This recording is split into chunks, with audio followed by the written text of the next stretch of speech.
नमस्कार. आवाज माझा वृत्तवाहिनीत आपल्या सगळ्यांचं स्वागत. वळव्याच्या काही ठळक घडामोडींकडे. शिवसेना पक्षप्रमुख उद्धव ठाकरे यांच्या दौऱ्यापूर्वीच ठाण्यात खड्डे भरणीच्या कामाला आला वेग. राष्ट्रवादी काँग्रेसनं काढली कुलगुरूंच्या निषेधार्थ प्रतिकात्मक तिरडी. आणि ठाणे मध्यवर्ती कारागृहात आरोपीची रात्री 2:30 वाजता स्वच्छतागृहात आत्महत्या. आपलं शहर स्वच्छ, सुंदर आणि नेटनेटकं ठेवणं ही आपली जबाबदारी आहे, हो ना? मग उचला फोन आणि विना परवाना होर्डिंग्स, बॅनर्स कुठे दिसले तर 1800-222-108 या टोल फ्री क्रमांकावर कळवा किंवा 75069464155 या भ्रमणध्वनीद्वारे आपली तक्रार नोंदवा किंवा महापालिकेने तयार केलेल्या स्टार ग्रेड ॲप्लिकेशनद्वारे आपली तक्रार नोंदवा.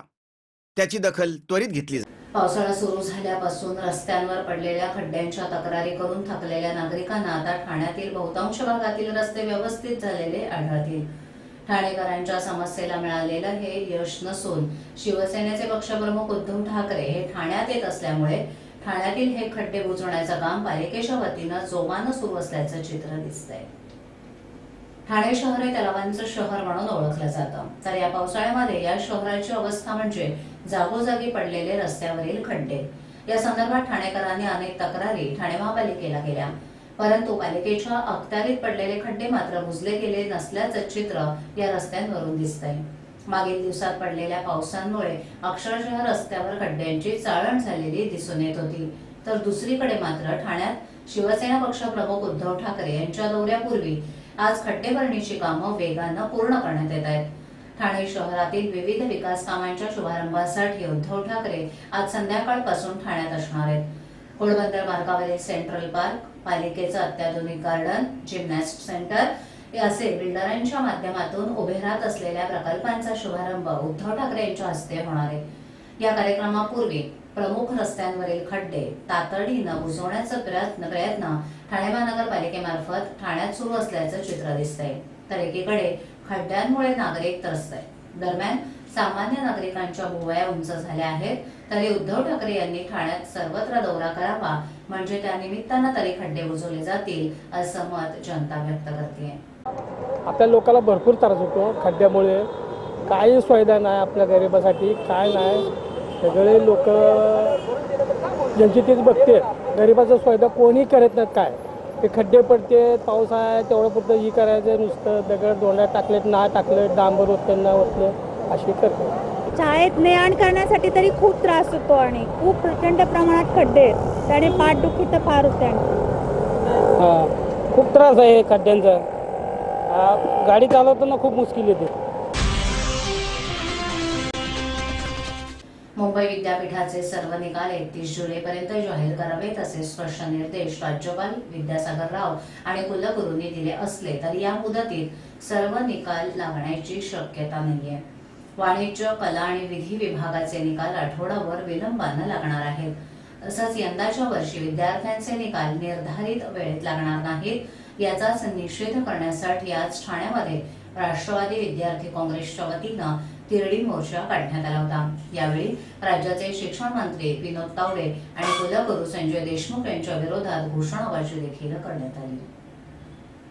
मुंबई विद्यापीठाच्या अंतर्गत येणाऱ्या महाविद्यालयाच्या परीक्षा होऊन 2 महिने उलटले, परंतु कुठेतरी जाणून बुजून निकाल लावण्यात आले नाहीयेत.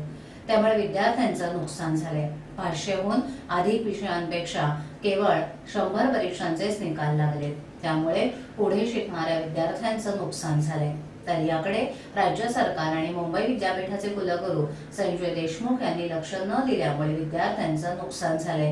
याचाच निषेध करण्यासाठी आज ठाण्यामध्ये पाचपाखाडी परिसरात राष्ट्रवादी काँग्रेस विद्यार्थी संघटनेच्या वतीनं तिरडी मोर्चा काढण्यात आला होता. त्यात कुलगुरू संजय देशमुख यांच्या प्रतिकात्मक पुतळ्याचं दहन करून तिरडी काढण्यात आली.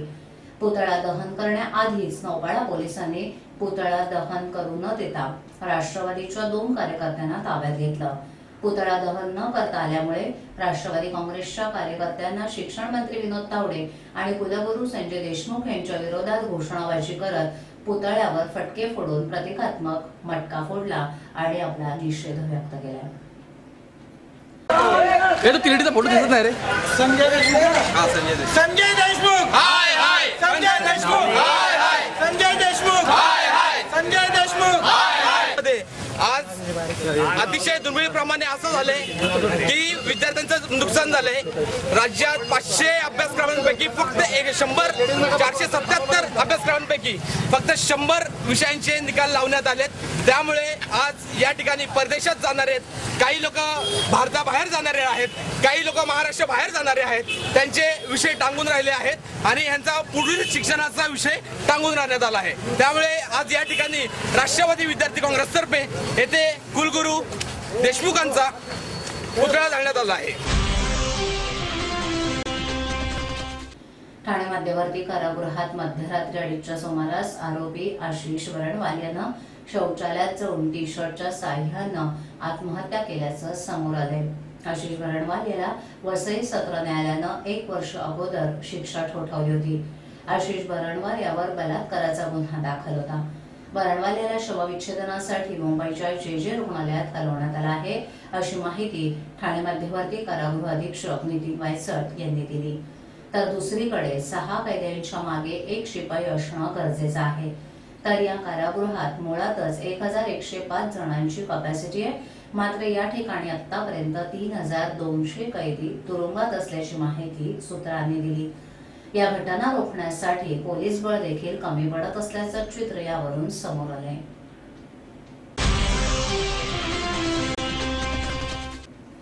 सार्वजनिक बांधकाम मंत्री आणि ठाण्याचे पालकमंत्री एकनाथ शिंदे याला आपल्या निवासस्थानी जाण्यासाठी लांबचा वळसा पडू नये याकरता चक्क हायवे जवळील फुटपाथच मधून कापण्याचा प्रताप करण्यात आलाय.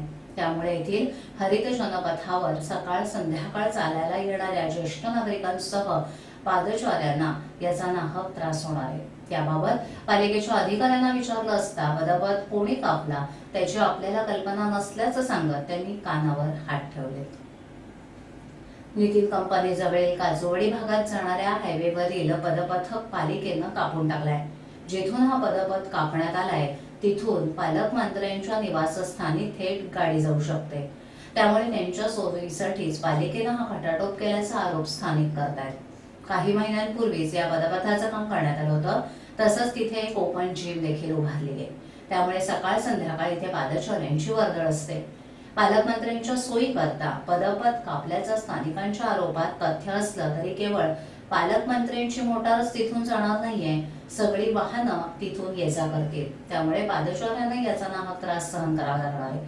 पालकमंत्र्यांना आतापर्यंत घरी जाण्याकरता पुढील बाजूने यू-टर्न घ्यावा लागत होता. तिथे खासगी बसेसचा गराडा असतो. बस मालकांचे वाहतूक पोलिसांशी लागेबांधे असल्यानं त्यांच्यावर कारवाई होत नाही. सायंकाळी इथे प्रचंड वाहतूक कोंडी असते. त्यामुळे या कोंडीत पालकमंत्री अडकून पडू नयेत याकरता हा खटाटोप झाल्याचं स्थानिक सांगतायत. निवडणूक काळात प्रशासनाशी निर्माण झालेला दुरावा 1.5 महिन्यापूर्वी पालकमंत्री एकनाथ शिंदे यांनी एका बैठकीद्वारे दूर केला होता. त्यानंतर गेल्या 2 महासभांमध्ये प्रशासनाचे प्रस्ताव झटपट मंजूर झाले. कापलेल्या पदपथामधून सरसकट वाहनं जाऊ लागली आणि कुणाला वाहनाचा धक्का लागला तर त्याला जबाबदार कोण? मंत्र्यांचे लाल दिवे काढून पंतप्रधान नरेंद्र मोदी व्हीआयपी कल्चर संपुष्टात आणू पाहत असतानाच पदपथ कापून रस्ता करणं हे व्हीआयपी संस्कृती पोषणाचं लक्षण नव्हे का, असा स्थानिकांचा सवाल आहे.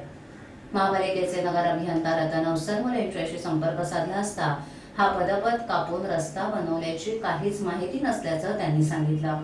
त्यामुळे हा उद्योग कुणी केला याबाबत मात्र संभ्रम आहे. ठाणे रेल्वे स्थानकातील प्रथमोपचार केंद्रात आता 1 रुपयामध्ये वैद्यकीय तपासणी केली जाणार असून तातडीनं औषध मिळावं यासाठी तिथे लवकरच औषधांचं दुकानही उघडण्यात येणार असल्याचं रेल्वे सूत्रांनी सांगितलंय. रेल्वे प्रवासादरम्यान एखादा अपघात झाल्यास रुग्णावर तातडीनं प्रथमोपचार करता यावेत यासाठी 2015 मध्ये ठाणे रेल्वे स्थानकातील फलाट क्रमांक 2 इथे हे केंद्र सुरू करण्यात आलं. ते केंद्र ठेका पद्धतीनं 2 वर्षासाठी चालवण्यासाठी दिलं गेलं. त्या केंद्राचा ठेका 20 एप्रिल 2017 रोजी संपल्यानंतर गेल्या काही दिवसांपासून त्या केंद्राला कुलूप लावण्यात आलं. हे केंद्र तातडीनं सुरू करण्यासाठी महाराष्ट्र नवनिर्माण सेनेनं आंदोलनही केलं होतं. याच दरम्यान रेल्वे प्रशासनानं त्याचा पुन्हा ठेका देण्याकरता निविदा काढली होती. हे केंद्र मॅजिक ड्रिल या कंपनीनं चालवण्यास घेतलं आहे. त्यापुढे या केंद्रामध्ये 1 रुपयामध्ये तपासणी होणार आहे. यापूर्वी याच केंद्रामध्ये तपासणीसाठी 100 रुपये आकारले जात होते. 1 रुपयामध्ये तपासणी होणार असल्यानं प्रवाशांना दिलासा मिळणार आहे. दरम्यान रेल्वे अपघातातील रुग्णांवर केंद्रामध्ये 24 तास मोफत प्रथमोपचार होणार आहेत.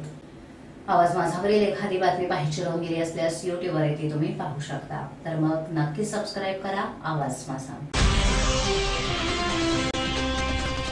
आजच्या ठळक घडामोडी शेवटी पुन्हा एकदा. शिवसेना पक्षप्रमुख उद्धव ठाकरे यांच्या दौऱ्यापूर्वीच ठाण्यात खड्डे भरणीच्या कामाला आला वेग. राष्ट्रवादी काँग्रेसनं काढली कुलगुरूंच्या निषेधार्थ प्रतिकात्मक तिरडी. आणि ठाणे मध्यवर्ती कारागृहात आरोपीची रात्री 2:30 वाजता स्वच्छतागृहात आत्महत्या. आपल्या विभागातील काही सूचना अथवा समस्या असल्यास आमच्यापर्यंत जरूर पोहोचवा. आम्ही तुमचा आवाज नागरिकांपर्यंत नक्की पोहोचवू. आम्हाला संपर्क करण्यासाठी आमचा पत्ता आवाज माझा 103 सैनिक आदर्श नगर कोलवाड रोड ठाणे पश्चिम. आमचा दूरध्वनी क्रमांक 7666213141. आमचा ईमेल आयडी awazmaza.tvnews@gmail.com. तर मग पुन्हा भेटू याच वेळी याच ठिकाणी काही नवीन घडामोडींसह आवाज माझा वृत्तवाहिनी. तोपर्यंत नमस्कार.